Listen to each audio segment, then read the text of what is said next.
Ils sont deux cette semaine pour vous parler technologie. Il s'agit de David, il s'agit de Marc. On les retrouve dans un court instant pour ce 56e épisode de Techno.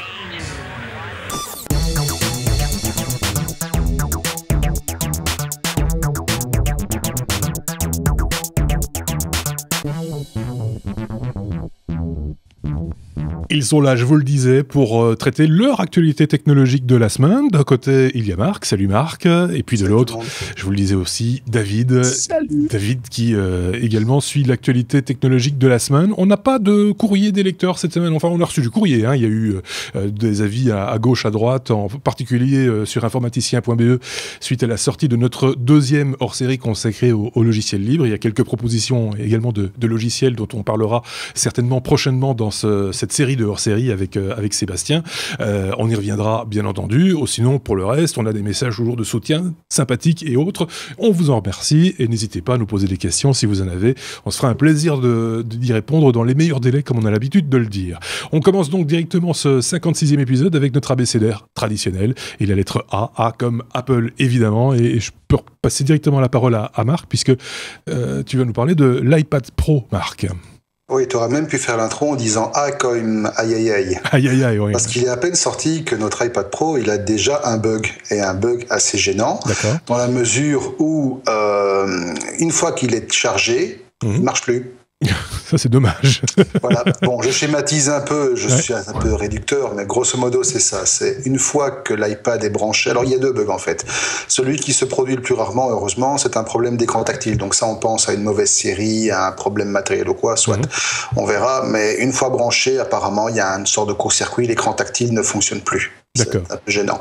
Par contre, le bug qui est le plus souvent reporté, c'est que après la charge, une fois que la charge est terminée, eh ben, l'iPad se vautre comme une bouse et il faut le redémarrer au Caterpillar. Donc, il faut y aller hard reset, soft reset, etc.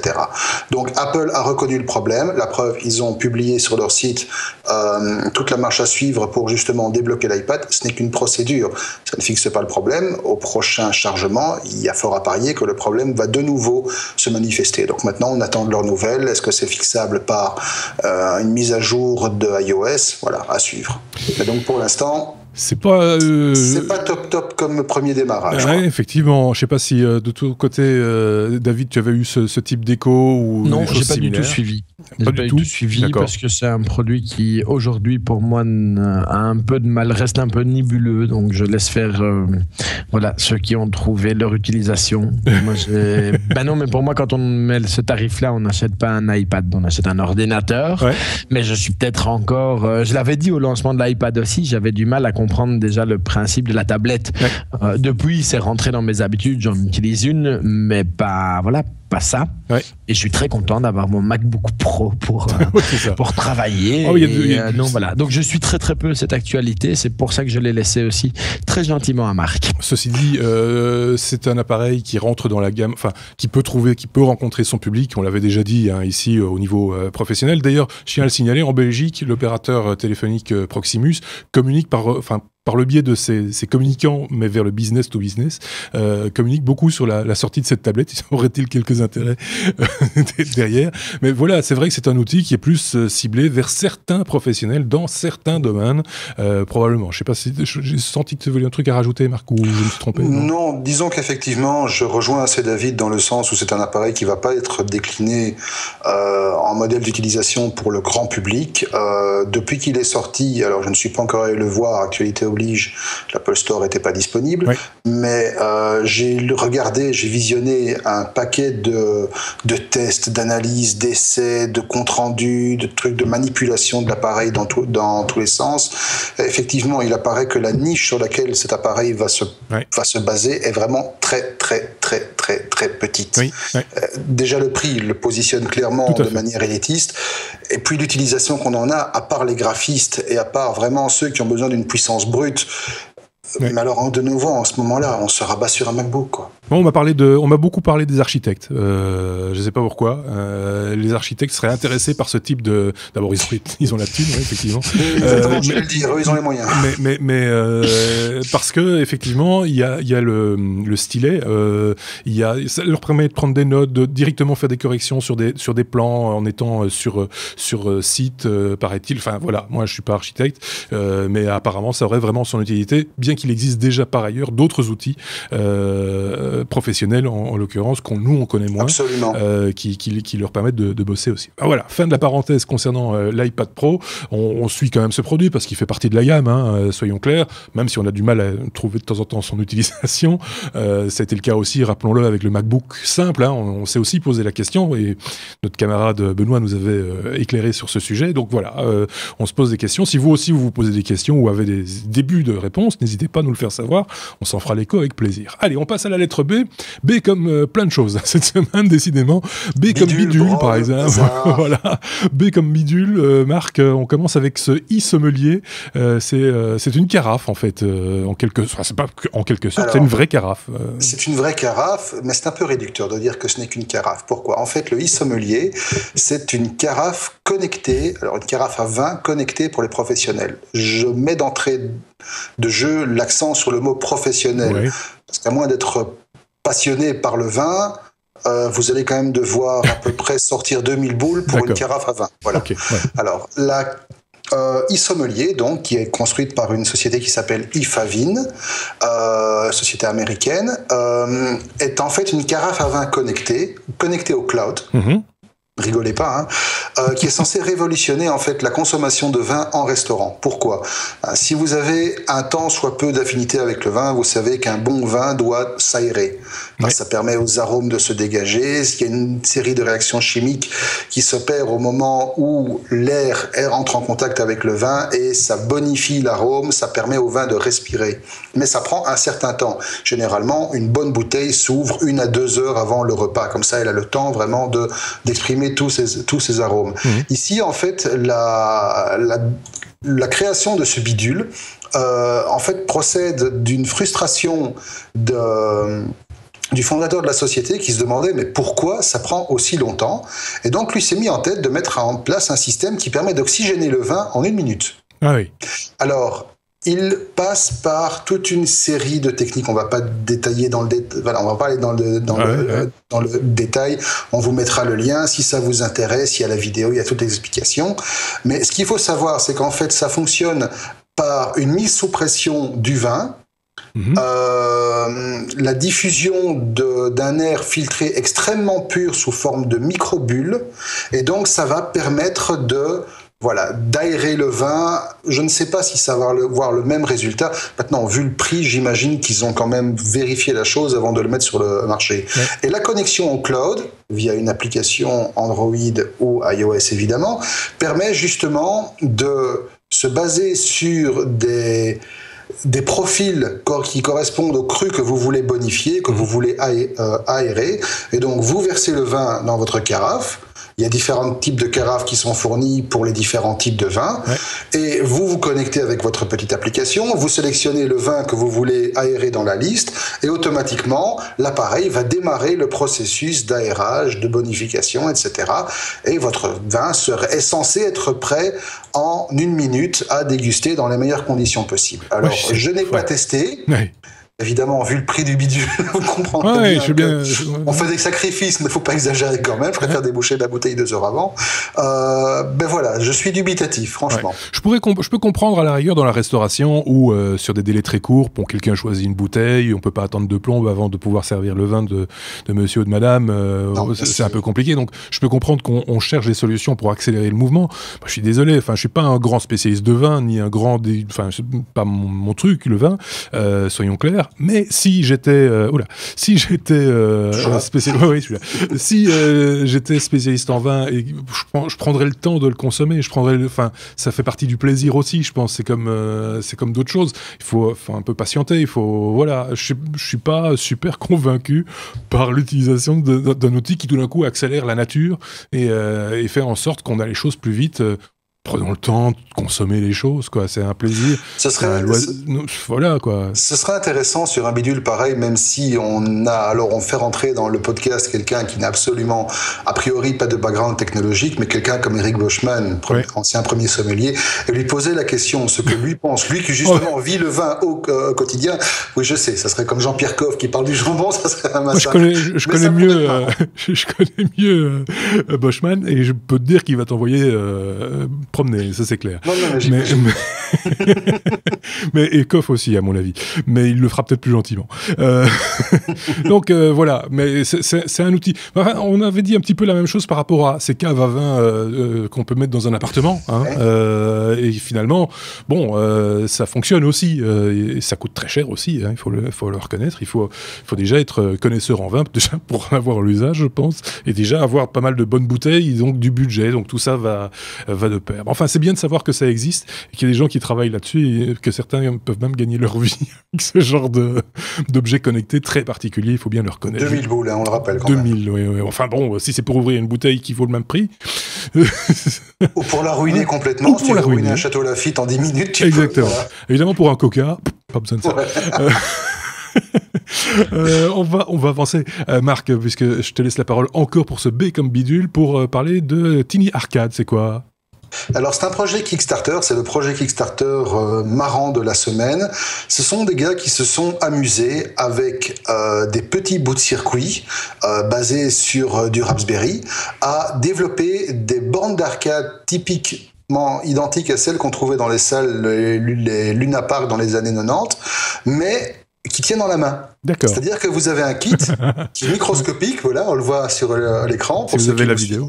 Vidéo. C'est tout petit, c'est un petit kit de montage. Vous avez un écran de 1 pouce qui a quand même une résolution faramineuse de 96 pixels par 64 pixels. C'est un écran OLED quand même. Vous avez tous des éléments de type Arduino, Raspberry empilables que vous assemblez. Vous avez des ROM qui ont été... préparé spécialement pour la résolution et pour la puissance du truc.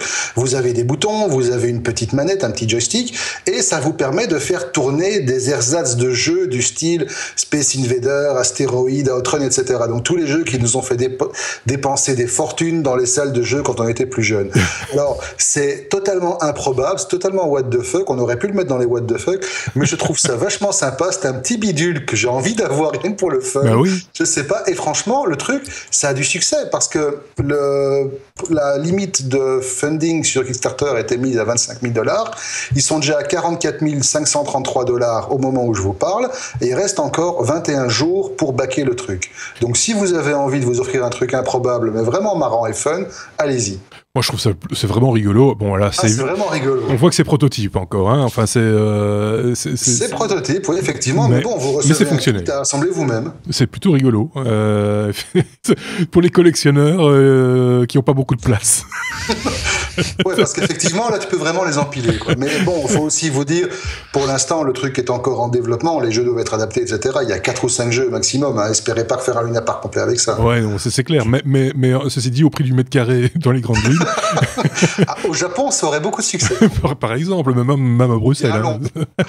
Ok, bah c'est une chouette découverte, une fois de plus. B toujours, mais B comme Brussels Lockdown, Marc. Ouais. Ça, c'est un truc qui va parler... on revient à un truc qui était un peu moins gai, mais il faut quand même saluer cette initiative relativement totalement surréaliste à la belge. Lorsqu'il y a eu le blackout, enfin le lockdown de Bruxelles il y a quelques jours, dimanche soir, oui. Dimanche soir, où la police a procédé à une série de perquisitions. La police a demandé à un certain moment aux médias de cesser de relayer les informations pour justement ne pas alerter les personnes qui faisaient l'objet des perquisitions. Et un peu plus tard, ils ont demandé aussi aux personnes qui relayaient les informations sur les réseaux sociaux, puisque c'est devenu vraiment un média d'information aussi, de s'abstenir. Et il faut avouer que les Belges ont eu une réaction absolument hallucinante, qui a été saluée, alors je le signale, je le mentionne, par le monde entier, au tel point qu'on s'est retrouvé pendant quelques minutes dans les top trends mondiales sur Twitter. Deuxième mondial. Deuxième mondial, ils ont commencé à inonder le hashtag Brussels Lockdown qui était utilisé pour relayer les infos avec des photos de chats. Ah oui, mais et des photos de chats dans tous les sens. Tous les lolcats que vous pouvez imaginer, ils sont passés.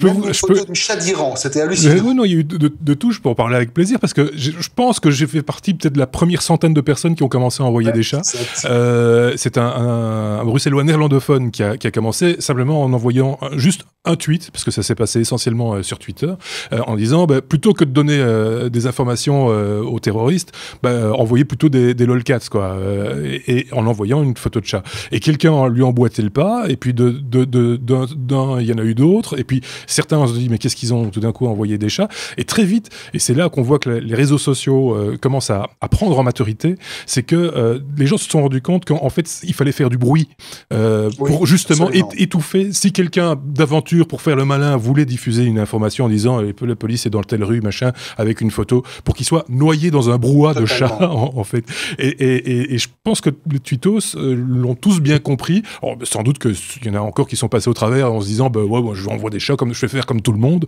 mais je voyais par exemple des gens qui tweetaient depuis la France et qui eux aussi envoyaient des chats en disant les Belges vous êtes géniaux, on a tout à fait compris machin, etc.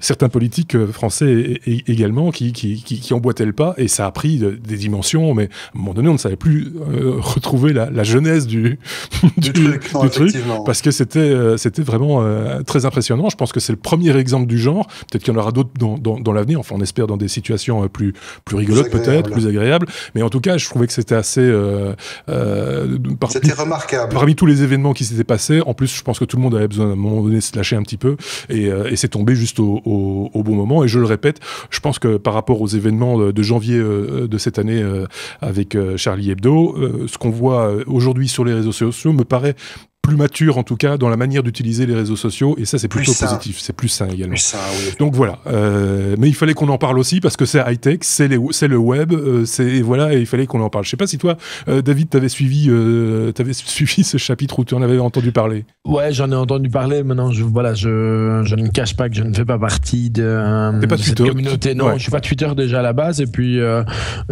ma page Facebook est perso, donc elle est 100% perso. Ouais, c'est ça. Donc de toute façon, c'était essentiellement sur Twitter. Je mets des trucs pour moi, pour mes potes, dans mes passions, beaucoup en dehors de l'informatique, de l'électronique. J'ai été beaucoup plus actif, je pense, au niveau du monde des startups il y a de ça 1 an ou 2, donc j'avais un réseau plus installé. Aujourd'hui, je suis un petit peu en retrait par rapport à ça. Ça m'a beaucoup fait rire.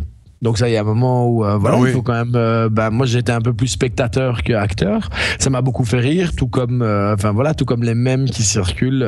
Continuent à me faire adorer l'internet belgo-belge, parce que je pense qu'on reste au départ juste des Belges, quoi. Ouais, et donc on a un vrai humour et on le retrouve partout. Et tu parlais de maturité au niveau des réseaux sociaux. Bah oui, souvent on fait encore la critique de dire que les réseaux sociaux c'est un peu le bas-fond de. Enfin, il y a eu beaucoup de critiques aussi. Le mauvais miroir d'une communauté ou d'une population. Moi, je suis plutôt depuis une semaine, même si les événements ne nous amènent pas à rire, je participerai au Nouvel An chez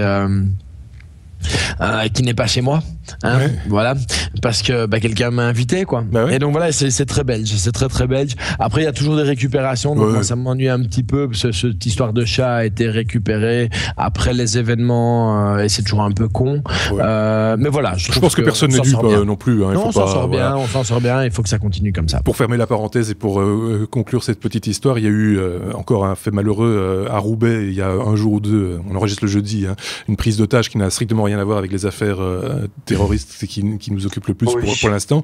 Et là, il y a eu une tentative de la part des Français de faire du lolcat aussi. Ça n'a pas pris. Ça n'a pas pris du tout. Mais ils ne sont pas belges. Non, et c'est pas seulement qu'ils sont pas belges, c'est qu'ils ont vraiment pris le truc sous l'angle. Quels sont ces crétins qui vont faire un braquage en plein état d'urgence? C'était un des angles. Et puis l'autre angle, c'était franchement les mecs attaquaient Roubaix. Roubaix, quoi, franchement. Enfin bon, ça. J'avais dit que c'était une parenthèse. Victime. Fermons la parenthèse, tout ça pour dire que voilà, les réseaux sociaux, ça peut être bien aussi, ça peut apporter des choses plutôt agréables et positives. On reste à la lettre B, toujours, avec David, avec B comme Black Friday. Là, c'est les pépettes et Soussou. Ah bah oui, mais c'est un truc qui nous vient des États-Unis, hein, le principe du Black Friday. C'est ça. Et donc depuis 2-3 ans, on le voit arriver en Belgique, en Europe, parce que Internet est là, et donc on le voyait de continent à continent depuis plusieurs années, et donc voilà, et puis que le marché, le business a besoin aussi de se développer en Europe. Donc moi j'ai voulu cette année-ci garder 3 offres qui au départ sont plutôt américaines. Mais 2 sont disponibles pour l'Europe aussi. Alors la première, c'est Parallel Desktop, qui est vendu dans un bundle. Donc Parallel Desktop, pour ceux qui ne se souviennent pas ou qui ne connaissent pas, c'est cette application qui permet d'installer Windows sur un OS, macOS, et donc de virtualiser un deuxième système d'exploitation. Et il est normalement vendu $80, donc ça fait grosso modo, c'est disponible en euros aussi, donc ça fait avec les taux de conversion 100 €. Cherchez pas trop, c'est un peu normal. Mais voilà, pour ce week-end-ci, puisque le Black Friday a pris l'habitude de commencer un peu avant le vendredi et terminer un peu après le vendredi. Donc c'est déjà disponible maintenant sur le site de Parallels. Et donc vous recevrez pour 99 € Parallel Desktop, OnePassword, qui est quand même un software de nouveau Mac plutôt intéressant, puisqu'il va encoder et protéger tous vos mots de passe.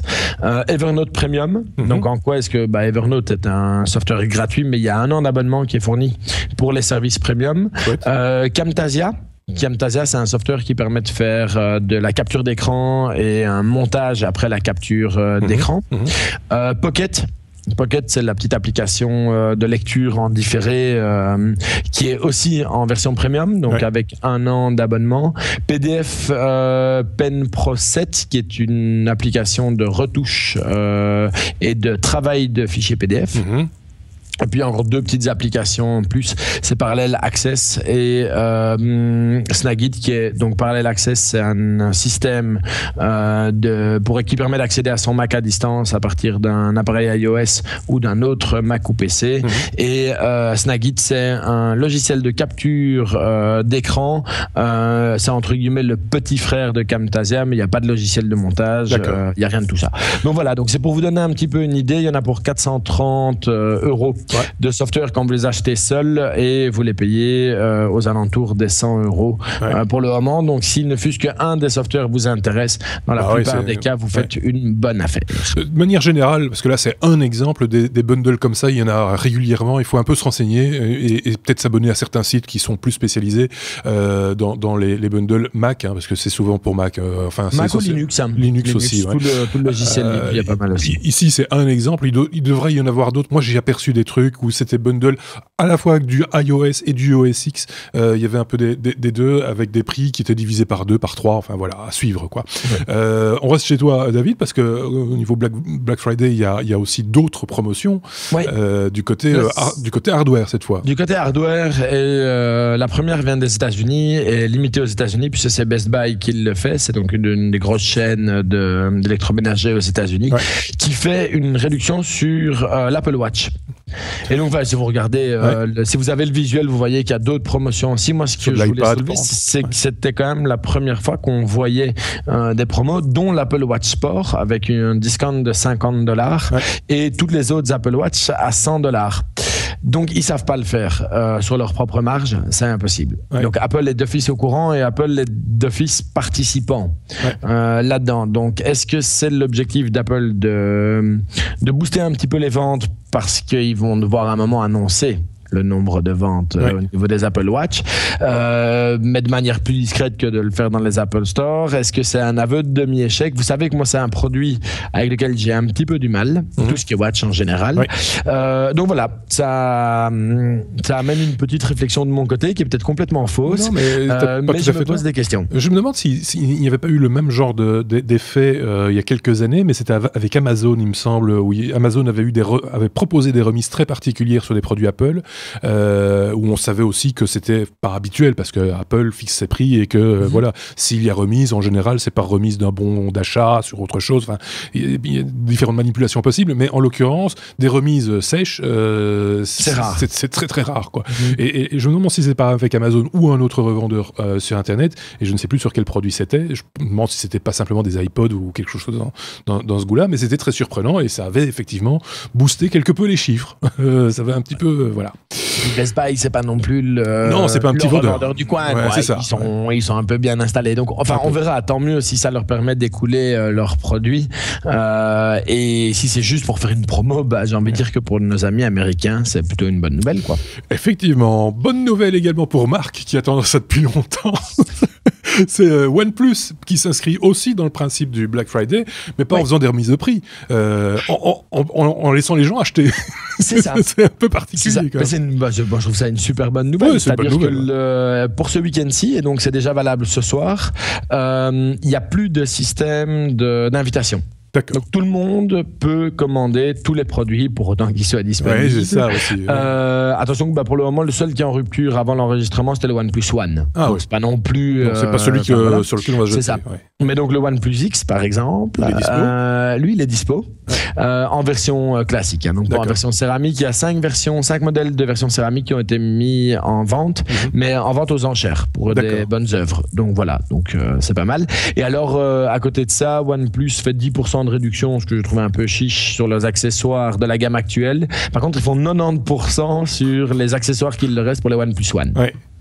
Donc en gros, ça nous permet d'acheter des protections d'écran de OnePlus One à moins $1, moins €1 aussi d'ailleurs, et des cases, mais on en avait parlé quand on avait fait notre retour. Enfin moi les cases pour mon OnePlus. Moi je l'ai viré, moi. Voilà, moi je l'utilise tout sobre comme ça et ça marche parfaitement bien. Très très bien, effectivement. C'est très robuste. C'est même plus agréable à l'appréhension. On le sent mieux en main par la même occasion. Autant le signaler. Tu parles de OnePlus.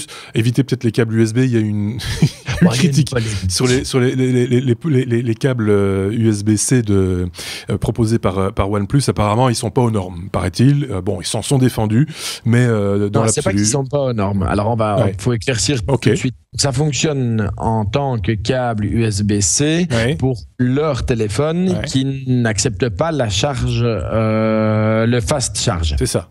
Et le problème, c'est que certains ont eu plusieurs téléphones en main et ont essayé d'utiliser le câble OnePlus pour l'utiliser sur des appareils fast charge. Et ça a eu des effets négatifs. Maintenant, il ne faut pas oublier, voilà, OnePlus est conforme par rapport à lui-même. À lui-même. Ouais, mais enfin, c'est plus un standard alors. Et c'est là qu'on se rend compte. Non, mais c'est là qu'on se rend compte qu'effectivement il y a des économies qui sont faites. Oui, c'est sûr que s'ils parviennent à proposer des appareils nettement moins chers que leurs concurrents, c'est qu'ils doivent faire des compromis. Et là, ils ont fait un compromis sur le câble, quoi. Ouais. Bon, c'était peut-être pas le truc le plus malin à faire, mais c'est explicable par la même occasion, parce qu'il faut quand même rester aux normes. Et on crée des normes, c'est pour les respecter. Si on commence, si chacun fait son câble USB, on ne va pas s'en sortir, quoi. On reste dans la lettre B toujours et encore, mais on retourne chez Marc. Marc pour parler business sur le coup et de Marisa Mayer. Ça fait longtemps qu'on n'a pas parlé de Madame Yahoo, qui serait sur son siège éjectable, manifestement. Ah, tu as coupé ton micro, je pense, ou je ne t'entends plus. Tu m'entends là-bas. Oui, là, on t'entend. Les aléas du direct. Oui, c'est ça. Enfin, oui, Marisa Mayer sur la sellette. On se souvient qu'en 2012, Madame Mayer, qui était une ancienne employée de Google, avait accepté de rejoindre Yahoo pour redresser un peu la barre. Effectivement, après 3 ans à la tête du groupe, les résultats d'Yahoo sont pas top et la madame est sur la sellette, clairement. Alors pourquoi ? En fait, en août dernier, elle aurait réuni toute son équipe dirigeante pour prolonger d'office leur contrat de 3 ans. Une décision qui n'est pas forcément surprenante quand on sait que dernièrement, il y a pas mal de départs qui se sont manifestés et multipliés chez Yahoo, et pas forcément dans les basses sphères, également au niveau des hautes directions. Par contre, la manière dont la chose a été gérée a fortement déplu au comité de direction et aux actionnaires. Et donc, la jeune CEO, aujourd'hui, outre le fait qu'elle n'a pas réussi à faire que Yahoo retrouve sa santé financière d'antan, voilà, les résultats sont assez désastreux. Et Yahoo avait fait en fait pas mal parler de lui ces dernières années en rachetant des boîtes comme Flickr, Tumblr, etc. ou investir une partie de son trésor de guerre dans Alibaba. Ça suffit pas. Aujourd'hui, ça suffit pas. Yahoo traîne toujours. Donc, en début d'année, Marissa Mayer avait annoncé son intention de revendre les parts de Yahoo dans Alibaba en se mettant à dos une bonne partie des actionnaires du groupe qui voyaient là justement une des seules manières de continuer à assurer une croissance régulière vu le succès que la plateforme chinoise remporte. La transaction a été faite malgré tout et aurait normalement permis à Yahoo de récupérer quand même une partie de sa trésorerie. Le problème, c'est que l'opération a été mal bétonnée et le fisc américain s'est mêlé de l'affaire et a indiqué qu'il taxerait la transaction. Taxation qui a été faite à hauteur de 9 milliards de dollars. Et donc aujourd'hui, la transaction avec les parts de Alibaba a laissé un trou dans les finances de Yahoo. Et donc on crie Yahoo. Et donc crie pas Yahoo, et c'est probablement pas Marissa qui va crier. Ah non, c'est pas sur le coup, pas sur ce coup-là en tout cas. Je voyais David qui ça le faisait rire. Non, ça me fait pas rire parce que voilà, c'est une des seules femmes CEO qu'on a dans le monde, dans le monde tech. Je pense malheureusement qu'elle a pas choisi le meilleur groupe au départ. C'est pas le cheval sur lequel moi j'aurais parié. Elle a quand même fait pas mal de bonnes choses. Il ne faut pas oublier qu'elle a remis pendant 2 ans, on a reparlé de Yahoo alors que avant ça, on n'en parlait vraiment plus du tout. C'était un groupe qui était considéré pour mort. Complètement has-been, mais complètement has-been. Maintenant, malheureusement, comme toute CEO, elle est là pour faire de l'argent, parce que c'est quand même son métier premier. C'est de faire de l'argent pour des actionnaires. Et donc ça, malheureusement, a priori, vu les résultats, elle n'y est pas bien arrivée. Maintenant, elle n'est pas toute seule, elle n'est pas la seule responsable. Moi, le parcours m'aurait intéressé. Je me serais intéressé à Yahoo, même si je n'ai rien acheté chez eux. Je n'ai pas. Je suis pas très client à part Flickr, j'utilise pas énormément d'applications. Mais attention qu'elle a quand même amené des choses un peu révolutionnaires. Je veux dire, dans Flickr, par exemple, au niveau du stockage, ça a quand même. Il y a 1 an ou 2 maintenant, il y a d'autres propositions. Google a réagi, s'est repositionné. Facebook est arrivé avec des propositions où il y avait moyen d'héberger de manière illimitée des photos et des choses comme ça. Mais c'est pas facile. Elle n'a pas fait des mauvaises choses. Maintenant, elle n'a pas trouvé le truc magique pour. Enfin, en même temps, c'était Yahoo, rappelons-le, c'était pour les plus jeunes. C'était le leader des moteurs de recherche, avec Alta Vista à la belle époque, ou Lycos également. C'est un groupe qui a eu du mal à un moment donné à transformer, comme on dit, quand Google est venu avec des procédés, des procédures de référencement un peu révolutionnaires pour l'époque, il faut bien le dire. Donc voilà, à suivre, comme on a l'habitude de dire. On reste à la lettre B comme business et on va clôturer avec ce sujet-là, Marc, si tu veux bien, pour parler de livraison de repas à domicile. C'est le truc. Moi, je reçois à peu près un mail toutes les semaines d'une nouvelle start-up qui propose de la livraison de repas à domicile. C'est à peu près, voilà. Tout le monde fait ça. C'est un minimum. C'est un par jour, quasi. Oui, c'est ça. C'est une horreur. Ouais. Et le dernier en date, et alors, franchement, je ne savais même pas que ça existait en Belgique. Je suis allé voir par fun en tapant le nom de la boîte .be, ça existe. Donc franchement, totalement inconnu. Ça s'appelle Deliveroo. Deliveroo. Ça a été créé en 2013 au Royaume-Uni. C'est présent au Royaume-Uni et en France depuis avril 2015. Ils ont levé 100 millions de dollars. C'est assez incroyable. 100 millions de dollars pour une boîte qui fait à peu près la même chose en fait que Take It Easy, à savoir vous amenez ce que vous avez commandé dans les restaurants qui sont autour de chez vous. C'est ça. Donc la boîte avait déjà levé 70 millions de dollars en juillet dernier. Donc ici, on a une nouvelle levée de fonds de 100 millions. Et le but avoué, c'est de s'implanter en Asie, en Australie et au Moyen-Orient. Pour rappel, Take It Easy avait, alors si ma mémoire est bonne, c'était en juillet ou en août, ils avaient levé 10 millions après une première injection de 6 millions au mois d'avril, également pour s'étendre à l'international. En France en particulier.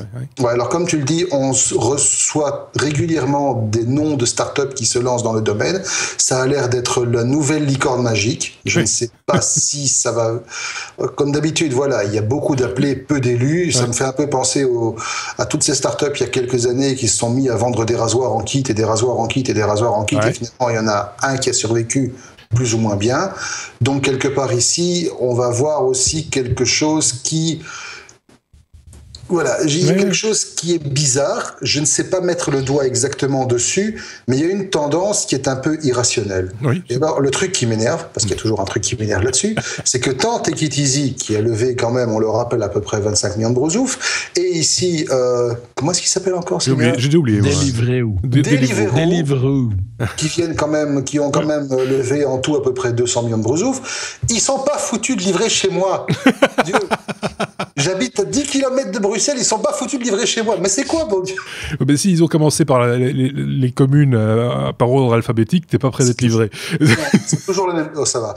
Mais c'est toujours la même chose. Ils se limitent vraiment au périmètre de Bruxelles. Ouais. Hors de question de sortir. Pas que ça, je vois David qui agite son doigt fébrilement, mais il n'y a pas... Non, fébrilement, mais voilà, moi je ne cherche même pas à me faire livrer chez moi, parce que j'habite en campagne. Oui, c'est ça, ça dépend du nombre de restaurants que tu as autour de chez toi aussi. Il n'y a déjà pas de restaurant, donc je vais déjà pas aller chercher. Moi j'en ai plein des restaurants. Par contre, moi j'ai vérifié deux adresses que je connais bien sur Bruxelles, enfin dans les communes de Bruxelles, et ils ne livrent pas non plus. Donc voilà, c'est un petit peu embêtant parce que je trouve que ça fait beaucoup de buzz et on en parle beaucoup, et au final voilà, normalement ça devrait amener plus de possibilités.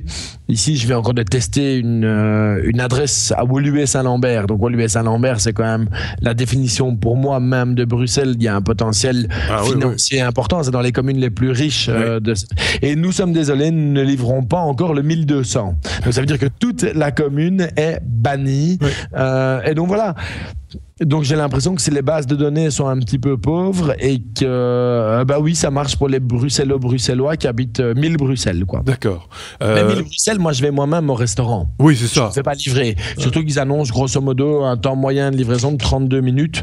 Moi 32 minutes, si j'habite 1000 Bruxelles, que je veux aller dans un restaurant de 1000 Bruxelles, j'y vais moi-même, quoi. Enfin, ça c'est dit, moi j'ai habité à 1000 Bruxelles. C'est pendant la période où j'y habitais, j'ai jamais mis un pied au restaurant sur la commune. C'est quand je suis en dehors que j'y vais.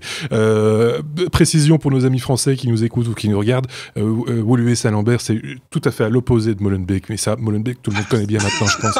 Il n'y a aucun souci.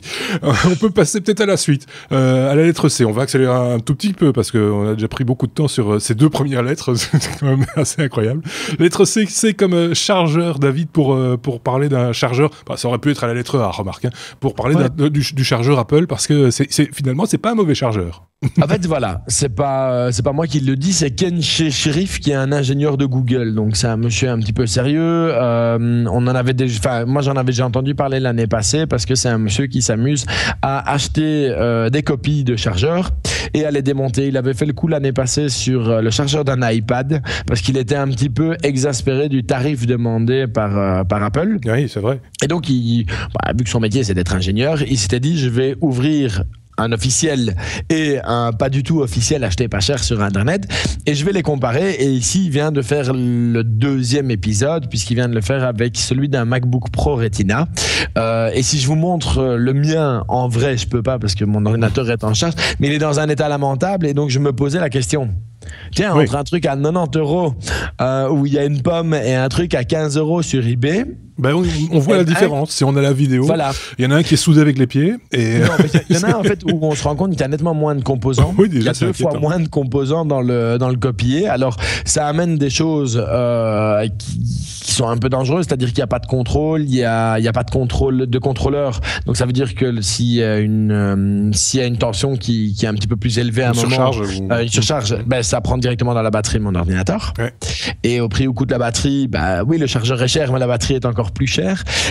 Il faut savoir que quand on regarde le dessin du circuit imprimé, c'est quand même juste à mourir de rire parce qu'on a l'impression qu'ils ont en fait créé que les autoroutes, mais pas les petites routes de quartier, quoi. C'était pas nécessaire. Ouais, c'est bon, nous on va faire un gros pâté comme ça dessus et ça va aller. C'est pour ça que je disais qu'il a l'air soudé avec les pieds. Parce que c'est quand même très même particulier. Il y a un peu d'électronique, mais pour dire qu'il y en a un peu. Il y a moins de composants, il y a moins de finition au niveau câblage. Et alors, bon, ce que donc ce monsieur Ken Shirif remarque quand même, c'est que celui-ci, par rapport à celui qu'il a testé testé l'année passée pour des iPads, celui-ci n'est pas dangereux. Donc, il peut pas faire de mal, il n'y a pas de risque d'explosion de ceci, de cela. Par contre, celui qu'il avait testé l'année passée était réellement dangereux puisqu'il pouvait amener une surchauffe de l'iPad. Lui, il estime le nombre de composants dans l'original... la valeur des composants à $15. Il rappelle quand même que c'est vendu $79 par Apple, et donc que la marge est conséquente. mais, et c'est sa conclusion, malgré tout ça, il recommande de ne pas faire d'économie et de racheter un chargeur Apple plutôt que d'acheter un chargeur cheap qui va tomber plus vite en panne, qui a beaucoup plus de risques, même si dans le cas de celui du MacBook Pro, il n'y a pas de réel risque. D'accord. Ceci étant dit, c'est bien qu'un ingénieur le fasse et fasse la démonstration et tout ce qui s'ensuit, mais très honnêtement, quand on achète un appareil comme un MacBook Pro Retina à 2500, 3000 euros, aller lui connecter un appareil cheap à 15 €, j'hésiterais quand même un petit peu. Mais c'est pour ça qu'Apple se permet de le vendre 90, quoi. Oui, c'est ça, aussi, sans doute. Mais bon, il y a une logique qui est respectée, on va dire ça comme ça. On passe à la suite, et d'un coup, d'un seul, après la lettre C, comme chargeur, on passe à la lettre P. Comme photo. Marc, il est possible maintenant de détecter, mais ça je pense que c'était déjà le cas, enfin il y a différents systèmes qui permettent de faire, de détecter des photos qui ont été retouchées pour d'obscures raisons. Des fois il y a des gens qui s'amusent à jouer avec la vérité et à effacer des gens ou en rajouter sur les photos ou faire des trucs un peu rigolos et on ne sait plus vraiment d'où vient la photo originale. Il existe un service pour les débusquer. Exactement. Ça s'appelle Forensically. C'est un site web, on vous mettra le lien, et ça permet simplement, lorsque vous uploadez une image sur ce site, d'avoir accès à toute une série d'outils qui vont analyser l'image en profondeur et vous donner de manière beaucoup plus simple que si vous deviez vous repasser dans Photoshop et jouer avec les contrastes, les histogrammes et commencer à aller analyser les données EXIF, de vous montrer par exemple si l'image a fait l'objet de retouches, par exemple des clonages de zones. C'est quelque chose qui est très souvent utilisé. On prend une zone, on la reproduit, en la déformant un peu, ou alors si une partie de la photo a été effacée, ou si une partie de la photo a simplement été remplacée par quelque chose qui n'a pas à y être. Il y a différents outils d'analyse qui permettent donc, par exemple, un outil qui permet d'analyser le niveau d'erreur dans la composition même de cette image, et donc de vous dire, attends, cette image, elle n'a pas l'air logique parce que ça, et telle zone et telle zone et telle zone de l'image, elles ont normalement pas à être là. Donc voilà, c'est très pratique, c'est un truc, ça n'a pas vocation d'être un outil sans aucune... c'est pas un outil infaillible. Il faut toujours, évidemment, quand vous êtes face à une image pour laquelle vous avez le moindre doute, réfléchir un peu, faire des recherches, recouper les sources. On vous le dira jamais assez sur Internet, tout ce que vous trouvez est d'office sujet à caution. Mais dès que vous avez le doute, voilà, maintenant il y a un petit outil qui vous permet, en 2-3 clics, de vous faire un premier avis avant de passer à une analyse un peu plus complète. Un petit conseil qu'on peut donner aussi, si vous avez un doute sur une photo, c'est d'utiliser l'outil de recherche image de Google qui fonctionne très très bien. En uploadant la photo ou en donnant simplement le lien vers la photo que vous avez trouvée, il va comparer avec sa base de données et vous donner partout où on a trouvé la même photo et vous pouvez comme ça remonter à la source, et c'est là qu'on constate que de temps en temps, pour alimenter une information, on vous colle une photo d'un truc qui a strictement rien à voir, qui date d'il y a 12 ans et qui du coup déforce l'information qu'on voulait faire passer au départ. David avait peut-être un exemple à nous citer parce que je vois qu'il...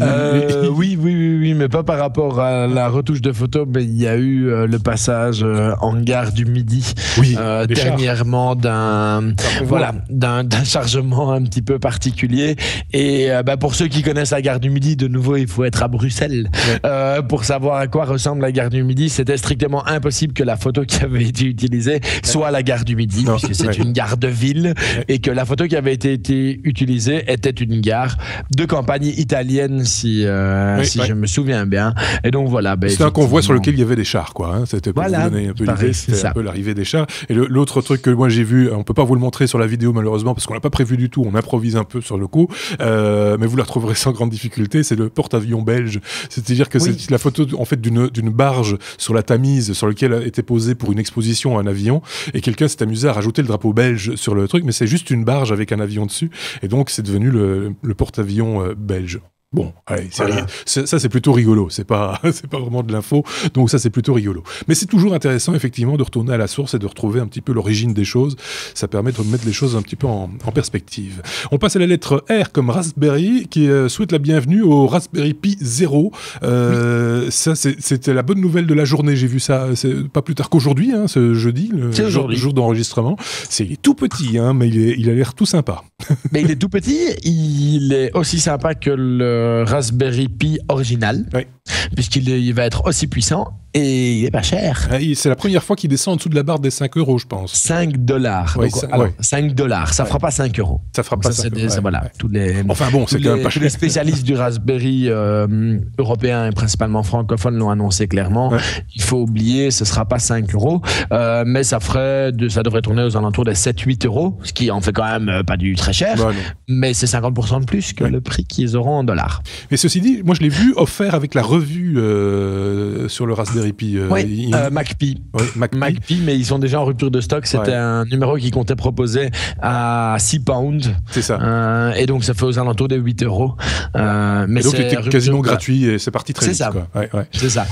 Mais par contre, ce qui est génial, c'est juste rappeler ce que c'est le principe du Raspberry Pi pour ceux qui connaissent pas. Et donc, qu'est-ce que c'est le Raspberry Pi 0, qui n'est qu'une évolution, hein. C'est une petite plaquette, c'est un gros circuit imprimé sur lequel on a mis le strict nécessaire pour pouvoir faire tourner un système d'exploitation, c'est-à-dire qu'il y a un processeur, qui a un peu de RAM, dans ce cas-ci, on a rajouté un port micro SD. Un port mini HDMI et un micro USB et c'est tout. Deux micro USB, je pense. Je me sens, j'en ai vu 2, moi. 2 ports, micro USB, mais dont un qui va servir à l'alimentation. C'est ça, oui. Donc il y en a un qui restera disponible. C'est ça, Et donc voilà. Et donc c'est tout petit. Ça ressemble à une carte imprimée. Pour quelqu'un qui s'y connaît pas, ça ressemble à un circuit électrique. C'est la taille d'une carte de banque, en gros. Voilà, c'est ça. C'est vraiment tout petit, d'une grosse clé USB, et ça permet de décoder un signal Full HD jusqu'à 60 images par seconde. Donc ça donne un petit peu une idée des performance. Maintenant, dans quel cadre est-ce que c'est le plus utilisé? C'est par des gens qui font de la domotique ou qui font de l'électronique appliquée et qui vont utiliser pour demander au Raspberry Pi de faire des opérations très simples mais répétitives. Donc voilà, dans la domotique, ça va être très utilisé. Dans les appareils, les objets connectés, on va souvent utiliser des appareils de ce type-là, quoi. Oui, et puis c'est bien aussi pour faire de l'écolage et pour faire de la formation et pour voir si, pour les plus jeunes, pour apprendre la programmation. La programmation, un peu l'électronique aussi, hein, parce qu'il faut l'interfacer quand même avec d'autres objets. Donc voilà, c'est un outil un peu pointu, mais qui permet de s'exercer, entre guillemets, à différentes choses comme l'informatique et l'électronique. Passe à la lettre S comme smartwatch, et ça c'est Marc qui en parle le mieux, la smartwatch. Depuis c'est devenu notre spécialiste montre connectée, alors que c'était celui qui était le plus réfractaire, hein, donc avec David. mais bon, voilà. Il sera puni pour ça. Alors Marc, on parle de la LG qui retire sa Urban Watch LTE. Oui, on en avait parlé il y a quelques temps. Effectivement, la première smartwatch connectée qui cassait le fil avec le smartphone en intégrant une puce LTE et donc qui était totalement autonome. Eh ben non, finalement, elle est retirée du marché après seulement 6 jours de vente sur le marché américain. Et en fait, au début, ça a été un peu fouillis. On n'a pas vraiment compris pourquoi, jusqu'à ce que LG, en fait, communique sur le fait qu'il y a un problème technique qui n'avait pas été détecté en phase de conception, qui n'avait pas été détecté en phase de prototypage, qui avait été détecté à la suite de tests et de contrôle qualité sur la ligne de production et qui faisait apparaître une faille dans un composant, ils n'ont pas dit lequel, même si on soupçonne clairement l'écran. Qui ferait que le composant en question vieillirait très mal et donc LG serait incapable de garantir que l'appareil durerait au minimum le temps nécessaire à ce qu'il soit couvert par une garantie. Et donc, dans un temps immédiat, la LG Watch Urban 2 ne sera plus dans les rayons. Donc celui qui en a une, c'est un collector. C'est un collector absolu, effectivement. C'est à garder bien précieusement. Ça se vendra des centaines de milliers de dollars sur eBay dans pas longtemps. D'un autre côté, maintenant, de manière beaucoup plus... Mais il ne faut pas l'allumer. De manière beaucoup plus prosaïque, on peut dire que ça va laisser le champ libre à Motorola, qui va probablement s'engouffrer dedans. Il y a déjà Apple qui prépare la Apple Watch 2 qui devrait sortir en 2016, dont des rumeurs, justement l'équipe aussi d'une puce LTE. Ouais. Donc voilà, ce sera la grosse déclinaison. Simplement, c'est dommage que LG l'ait raté. Est-ce qu'on sait combien de montres ils avaient fabriquées? Combien? Non, ça je n'ai pas réussi à trouver l'info, mais on peut chercher. Comment on se relève d'un couac pareil, quoi? C'est assez impressionnant quand même. C'est pas la première fois. Rappelle-toi comment s'appelait cette boîte encore qui avait lancé un smartphone soi-disant révolutionnaire en 2011, c'est par là, et ça a été un foirage absolu. Je me demande si c'était pas Motorola. Ou Raspberry. Ou Raspberry. Non, je pense pas que c'est ça. Je crois que c'était Motorola, un modèle qui avait été un foirage absolu. C'était censé vraiment être un flagship. Ouais. Et il s'en était relevé tout à fait normalement. La preuve, quelques mois, il se faisait racheter par Google. Oui, c'est vrai. Bon, ben voilà. Donc, c'est possible de se relever. Mais attendons quand même, parce que ça reste pour moi la montre connectée qui en vaut la peine. C'est celle qui s'amendera du smartphone. Hein. Soyons clairs. On passe à la lettre T, comme TimePage, David. TimePage, il faut rappeler ce que c'est. Oui, c'est une application qui est développée par Moleskine. Et donc Moleskine, c'est au départ pas des gens du tout de la technologie, puisque c'est des gens qui font des agendas et des bloc-notes. Oui, des jolis bloc-notes. Des jolis bloc-notes, des bloc-notes très très efficaces, des agendas très très bien pensés. Et donc TimePage, c'est l'application de calendrier qui pourrait me faire un jour racheter un iPhone. D'accord. Parce que Moleskine a eu la très très mauvaise idée de ne développer son application que pour iOS. Et donc, c'est une application qui est très très belle, très très bien finie. Quand on aime les produits physiques de Moleskine, on retrouve tout ce qui fait qu'on paye parfois très très cher pour un bloc-notes Moleskine dans une application. Donc, c'est une application qui est hyper léchée, mais par contre, c'est une application qui, jusqu'à la semaine passée, avait un gros problème. C'est qu'il n'y avait pas de vue mensuelle. Et donc, il y a une update qui vient de sortir maintenant et qui permet d'avoir cette vue en mensuel. Donc ça, c'est plutôt intéressant. Et par ailleurs, voilà, ils en ont profité pour ajouter pas mal d'options supplémentaires. Donc là, il y avait eu une petite remarque des utilisateurs qui avait été faite sur le positionnement de la météo, toujours en plein milieu de l'écran. Elle a été décalée. C'est vraiment une application où chaque pixel vraiment est réfléchi. D'accord. Donc c'est pas un truc où c'est pas révolutionnaire, parce qu'en soi c'est un agenda. Des applications d'agenda, il y en a 12 milliards. C'est pas la plus innovante, mais tout ce qu'elle fait, elle le fait bien.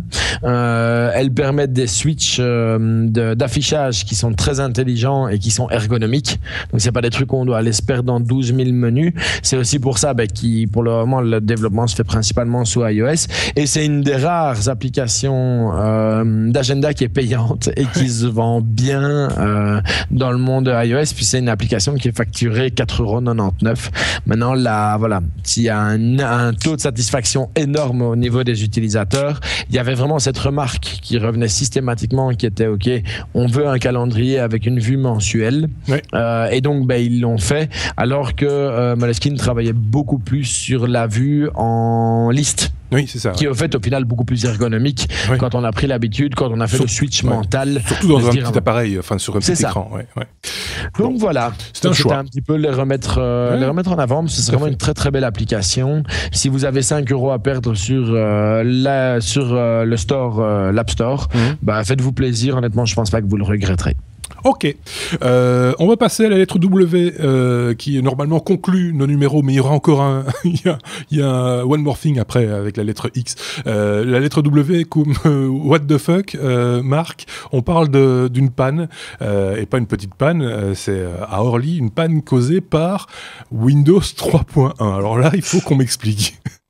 En fait, c'est très facile. Le 7 novembre dernier, plusieurs milliers de passagers ont été cloués au sol à Orly suite à une panne informatique qui a affecté les outils météo de l'aéroport. Donc évidemment, ça situe un peu, c'est un truc important, pas question de laisser décoller ou atterrir les avions sans avoir un contrôle total sur les conditions météo. Et donc, cette panne a généré une interruption générale du trafic au départ et à l'arrivée de Orly pendant quasi 1 heure. Alors, au niveau d'un aéroport comme Orly, c'est énorme. Oui. La panne qui a affecté en fait le système Décor, c'est un système qui permet de diffuser les données d'environnement au départ de Orly et de Roissy, reliées en direct à Météo France, application qui fonctionne effectivement sous Windows 3.1, c'est pas une blague. Un système d'exploitation, on le rappelle, qui est quand même vieux de plus de 20 ans, lancé par Microsoft en 92, c'est-à-dire une antiquité totale dans le monde de l'informatique. Ouais. Et alors, on aurait pu s'inquiéter que ça cause vraiment des problèmes, parce que le jour où ça s'est passé, c'était un samedi matin, et historiquement, apparemment, le samedi matin dans les aéroports, le trafic n'est pas trop dense. Ce serait arrivé un jour de semaine, ça aurait été beaucoup plus grave. Là où, évidemment, ça laisse à réfléchir, c'est que le genre d'exemple de foirage de ce style-là ne manque pas. Les programmes informatiques taillés pour le monde de l'aéronautique et de l'aviation sont généralement des programmes qui ont été éprouvés, qu'on fait tourner sur des plateformes connues, qu'on ne change pas. On ne va pas changer une ligne de code dans ces trucs-là, sauf vraiment impératif obligatoire. Et donc, ce sont des programmes qui ont des cycles de maintenance et des cycles de vie extrêmement longs. Bon, là, faut avouer quand même qu'on touche au paléolithique, carrément. C'est quelque chose qu'on n'a jamais vu, mais effectivement, il y a des applications qui tournent encore sous des environnements extrêmement archaïques. Et donc, pour les aéroports et les compagnies aériennes qui utilisent ce genre de trucs, il faut reconnaître qu'ils sont généralement peu enclins à donner davantage d'informations sur les raisons précises des pannes, qui peuvent avoir des conséquences vachement lourdes. Donc se pose la question de la fiabilité des systèmes informatiques qui reposent sur des trucs dont la maintenance n'est plus assurée par personne. Je ne vois pas Microsoft recommencer à se plonger dans le code de Windows 3.1 pour faire plaisir à l'aéroport d'Orly. Et donc, les failles qui sont dedans sont imbouchables à jamais.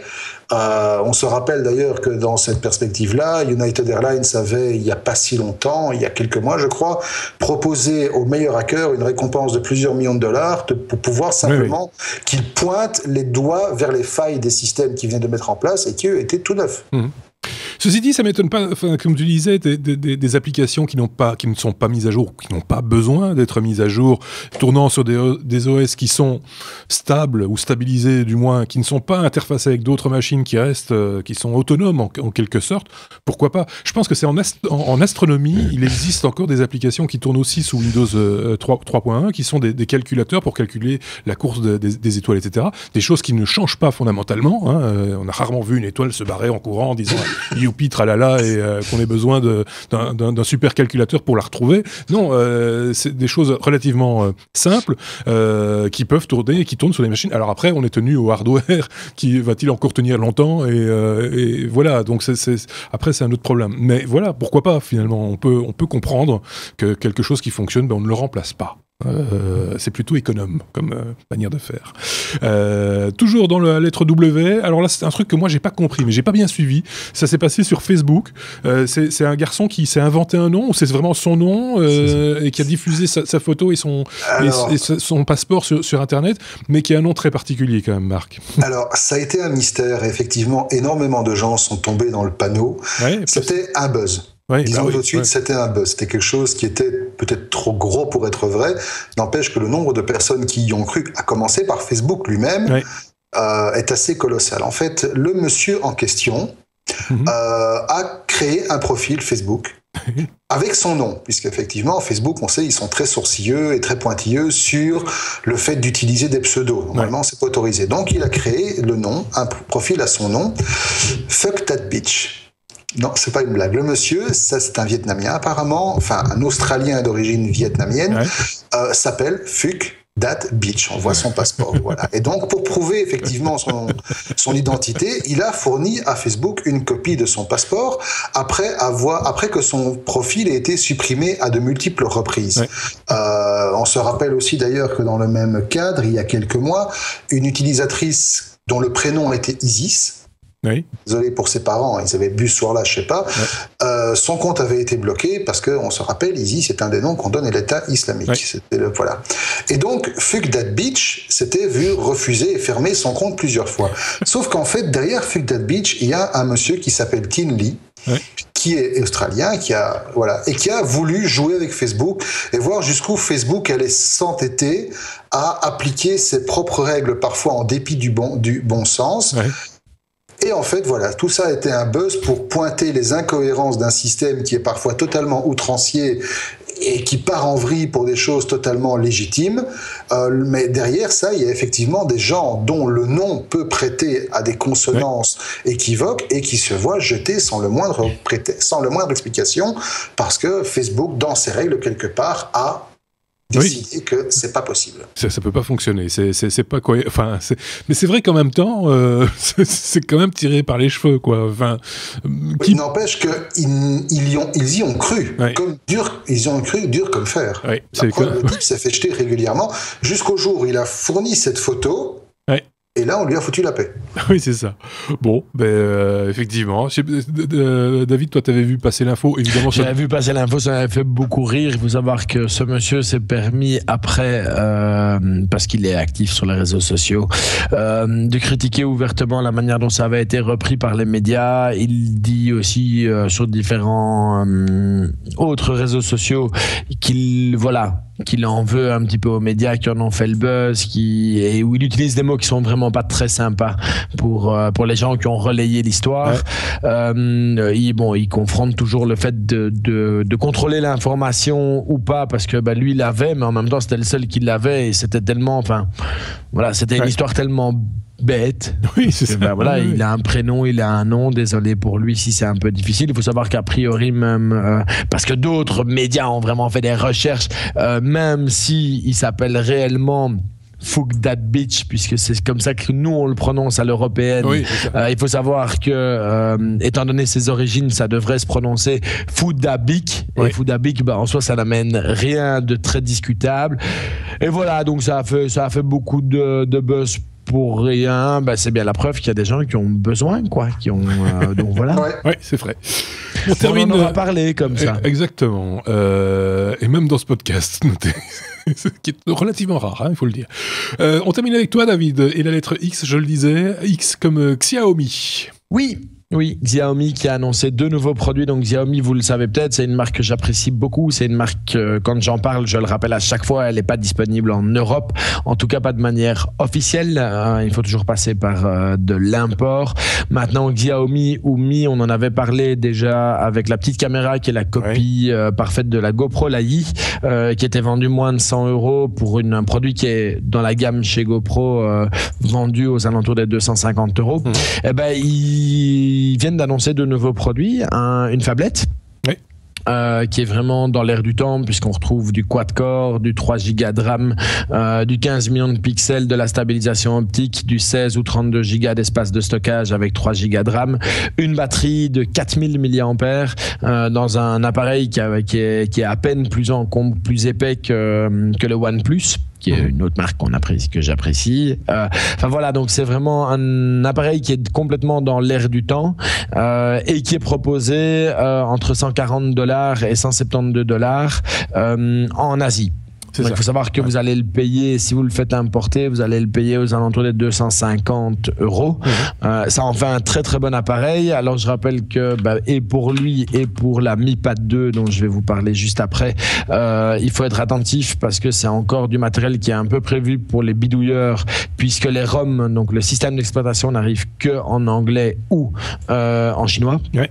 Et donc, ça demande à un petit peu bidouiller, à installer des ROM alternatives, des choses comme ça. Donc, il faut quand même être un petit peu à l'aise avec la technologie. Ouais. Voilà, mais il faut savoir que pour ce tarif-là, le smartphone est vraiment complet, puisqu'en plus, il a maintenant le lecteur d'empreintes digitales. En fait, il fait vraiment tout comme les grands qu'on nous vend ici en Europe, 600, 700 € sans aucun problème. Il a vraiment des composants de qualité. Et il est vendu à un quart du prix. Et je vais directement entamer. Vous annoncez le deuxième produit qui est le Mi Pad 2. Donc, il y a la deuxième tablette lancée par la marque, qui est une copie exacte de l'iPad mini. Donc, il y a une tablette de 7 pouces et qui intègre a priori tout ce qui se fait maintenant de courant avec un processeur Intel Atom Z8500 donc, et 2 Go de RAM. Donc c'est une des premières tablettes qui pourrait à terme sortir et sous Android et sous Windows 10. D'accord. Donc c'est un petit peu sympa. Ouais. Il faut savoir que les modèles coûtent, parce qu'il y a de nouveau 2 versions dans les tablettes, entre 160 et 200 $. Donc on reste vraiment sur des produits hyper compétitifs, et que c'est simplement l'espace de stockage. Pourquoi est-ce qu'on paye un peu plus cher l'une ou l'autre? C'est parce qu'il y en a une qui est équipée de 16 Go de stockage et l'autre de 60 Go de stockage. Il n'y a pas de lecteur de carte micro SD sur la tablette, donc il faut vraiment bien choisir celle qu'on veut, mais voilà, c'est la preuve qu'il y a moyen de trouver du matériel électronique qui est très fiable, parce que il faut savoir que c'est importé. Si vous tapez Xiaomi France par exemple, vous allez trouver un des gros importateurs européens. C'est importé depuis longtemps, c'est pas les premières gammes qui sont importées. Le système d'importation, même s'il reste confidentiel, est très au point. Et si vous regardez un petit peu les feedbacks que ces importateurs ont, autant sur la qualité du service qu'ils proposent que sur la qualité du produit qui est proposé, on est vraiment sur des produits de très bonne qualité. Xiaomi, on avait commencé à en parler dans ce podcast quand un grand monsieur de Google avait décidé de les rejoindre il y a de ça maintenant presque 2 ans. D'accord. Donc voilà, donc une très chouette marque. J'essaie de vous donner des nouvelles quand il y en a. Et les 2 produits sont déjà annoncés sur les sites des importateurs européens.